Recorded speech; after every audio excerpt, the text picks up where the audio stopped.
નમસ્કાર વિદ્યાર્થી મિત્રો, મારી યુટ્યુબ ચેનલ સંજય પટેલમાં આપ સૌનું હાર્દિક સ્વાગત છે. મિત્રો, આજના વિડીયોની અંદર આપણે ધોરણ 6 વિષય છે સંસ્કૃત, જેનો પાઠ 1 કે જે સત્ર 2 ની અંદર આવે છે, જેનું નામ છે મમ અંગાની. આ પાઠના સ્વ અધ્યયન પોથીના પ્રશ્નો અને તેના જવાબો વિશે શીખવાના છીએ. વિદ્યાર્થી મિત્રો, જો તમે મારી ચેનલમાં નવા હોય તો મારી ચેનલને જરૂરથી સબસ્ક્રાઇબ કરો. વિડીયો સારો લાગે તો લાઈક કરો, શેર કરો અને બેલ નોટિફિકેશન ઓન કરો, જેથી મારા આગળના નવા વિડીયો પણ આપને મળતા રહે.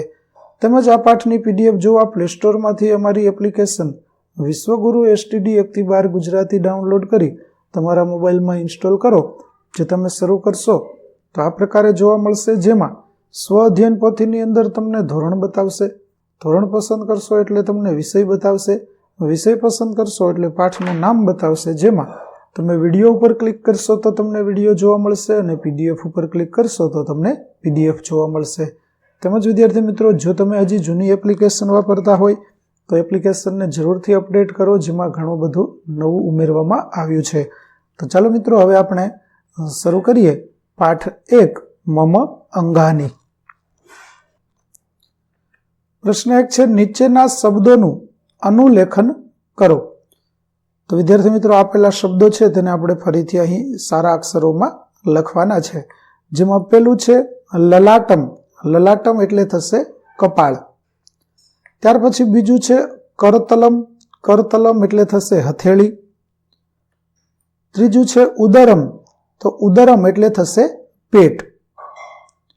ચોથું છે નાસિકા. તો નાસિકા એટલે થશે નાક.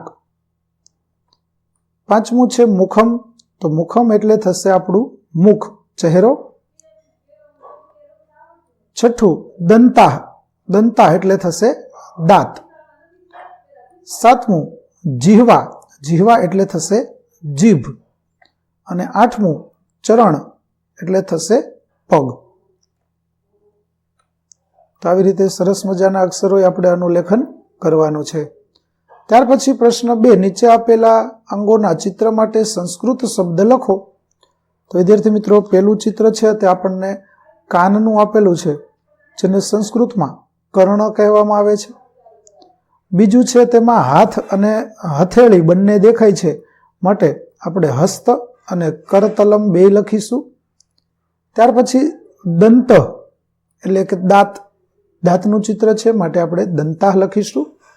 ત્યાર પછી આ ચિત્ર છે તે નાકનું ચિત્ર છે, માટે આપણે અહીં લખીશું નાસિકા. ત્યાર પછીનું ચિત્ર છે તે હોઠનું ચિત્ર છે, માટે આપણે અહીં લખીશું ઓષ્ઠ. ત્યાર પછી પ્રશ્ન 3, ચિત્રના આધારે જોડકા જોડવાના છે. તો આપેલ ચિત્ર છે તેને આધારે આપણે જોડકા જોડી દઈએ. તો ચાલો કઈ રીતે જોડાશે તે જોઈએ. તો જુઓ, પેલું ચિત્ર પેલું છે કેશા. તો કેશ છે તે આપણને અહીં બતાવેલા છે. ત્યાર પછી બીજું છે દંતા, તો આપણે દાંત સાથે જોડીશું. અને ત્રીજું ગ્રીવા એટલે ડોક, તો આપણે તેની સાથે જોડીશું. ત્યાર પછી ચોથું છે જે ચરણ છે, તો ચરણને આપણે તેની સાથે જોડીશું. ત્યાર પછી નાસિકાને આપણે નાક સાથે જોડીશું. અને કરતલમ તેને આપણે હથેળી સાથે જોડીશું. તો આ રીતે આપણા ચિત્ર છે તે જોડાશે. ત્યાર પછીનો પ્રશ્ન 4, નીચેના શબ્દ જૂથમાંથી અંગોના નામની ફરતે કરો. તો જે અંગનું નામ દર્શાવતું હોય તે ઉપર આપણે કરવાનું છે. જેમાં પહેલામાં અંગનું નામ આવશે કરતલમ એટલે હથેળી. બીજામાં સાટિકા, માલા, ગ્રીવા અને ઉત્પીઠિકા, તો અંગનું નામ છે ગ્રીવા. ત્રીજું છે પર્યંક, ઓષ્ઠ, મેષ અને કાકહ, તો તેમાં ઓષ્ઠ એટલે હોઠ એ અંગનું નામ છે. ત્યાર પછી પુષ્પમ, છત્રમ, શકટમ અને ઉદરમ, તો તેમાં ઉદરમ છે તે અંગનું નામ થશે. અને પાંચમું પાદહ, ધેનુ, દીપહ અને ઘટહ, તો તેમાં પાદહ છે તે અંગનું નામ આપેલું છે. ત્યાર પછી પ્રશ્ન 5 ની અંદર કોઈ પણ 5 અંગોના નામ સંસ્કૃતમાં લખો. જેમાં એક આપણે લખીશું હસ્ત એટલે હાથ, બીજું નાસિકા એટલે નાક, ત્રીજું પાદઃ એટલે પગ, ચોથું ઓષ્ઠઃ એટલે હોઠ અને પાંચમું ઉદરમ એટલે પેટ. ત્યાર પછીનો પ્રશ્ન 6, નીચે દર્શાવેલ અંગોને સંસ્કૃતમાં લખો. તો આ રીતે આપણે લખાશે, જેમાં પેલું છે તેને ઘૂંટણા, તેની પછી ગ્રીવા, તેના પછીનું છે તે હસ્ત, ત્યાર પછી ઘૂંટણ છે તેને જાનું કહેવામાં આવે છે, પગને ચરણ કહેવામાં આવે છે, મુખમ એટલે ચહેરો થશે, વક્ષઃ એટલે છાતી થશે, ઉદરમ એટલે પેટ થશે, ઉરુ એટલે જાંઘ થશે અને પાદઃ એટલે પગ થશે. આ રીતે આપણે ચિત્ર છે તે પ્રમાણે નામો લખીશું.